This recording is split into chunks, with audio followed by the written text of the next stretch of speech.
सही है। अच्छा बेटा, ये हमारी दूसरी वीडियो है, ये इसमें सिर्फ़ 2 बातें मैंने आपको बतानी है कि आपके पास हैं तो 30 मिनट, लेकिन आप अपने आप को 20 मिनट, 20 मिनट्स के लिए ट्रेन करिएगा, वहाँ पे देर हो ही जाती है। अक्सर पेशेंट का मूड ऑफ होता है, पेशेंट नहीं कोऑपरेट कर रहे होते, ऐसा भी होता है। बाज़ दफ़ा कोई और टेक्निकल इश्यू आ जाता है, तो आपका टाइम वेस्ट हो रहा होता है। मैं हमेशा से ये करती थी कि ट्रीटमेंट प्लान मैं हमेशा से दिमाग में बनाती थी।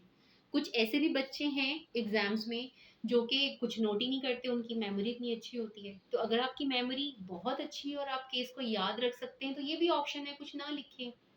लेकिन अगर आपको लगता है आप भूल ही जाएँगी at the time of presentation, तो फिर आपको कुछ ना कुछ तो लिखना पड़ेगा। तो आपको ये जो कंपोनेंट्स हैं ना, इसके हिसाब से आपको टाइम करना पड़ेगा अपने आप को ज़रूर। देखिए 20 मिनट में प्रैक्टिस करेंगे तो कहीं वहाँ जाके आपको 30 मिनट लगेंगे, टाइम लग जाता है। 2 मिनट में आपने फॉर्म बनाया, 2 मिनट में आपने बायोडाटा लिया, प्रेज़ेंटिंग कंप्लेंट हिस्ट्री के लिए कम से कम 5 मिनट लग जाते हैं। इस तरीके से अपने हिसाब से इस फॉर्म को टाइमिंग के लिए कस्टमाइज़ कर लें। और अब जब भी आप लॉन्ग केस करें, कम से कम एग्ज़ाम से पहले 4 कर लें और कोई ऑब्ज़र्वर साथ खड़ा करें जो आपका टाइम नोट करे। हम भी ऐसे ही करते थे कि डॉक्टर नूर आपने ना एक्स्ट्रा ओरल एग्ज़ामिनेशन में इस बार बहुत ज़्यादा टाइम लगाया है, या आपने सॉफ्ट टिश्यू एग्ज़ामिनेशन में बहुत ज़्यादा टाइम लगाया है। तो वहाँ पे आपको टाइम के लिए प्रैक्टिस करके कम से कम वक़्त में आपको करना पड़ेगा, एक बात। दूसरी बात ये कि बेटा ये याद रखिएगा कि अगर प्रेज़ेंटिंग कंप्लेंट में आपने गलती कर दी ना, एग्ज़ाम वहीं फ़ेल हो जाता है। पेशेंट आपको कभी भी अपनी कंप्लेन नहीं बताएगा। ज़्यादातर एग्जामिनर्स इंस्ट्रक्ट भी करते हैं कि इतनी आसानी से ना बताएं।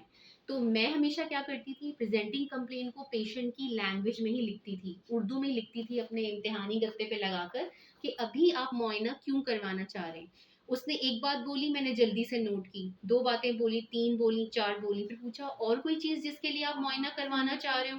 तो वो जब बोले तो आप उनको यहाँ पे कहिएगा कि इन 4 बातों में से आप किस कंप्लेन के लिए आए हैं?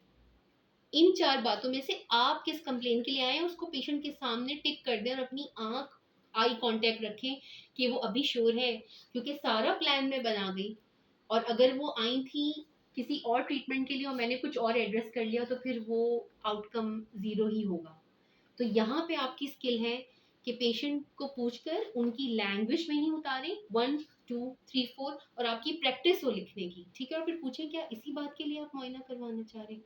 इन बातों में से सबसे ज़्यादा प्रायोरिटी उसी को आपने प्रायोरिटाइज़ करना है।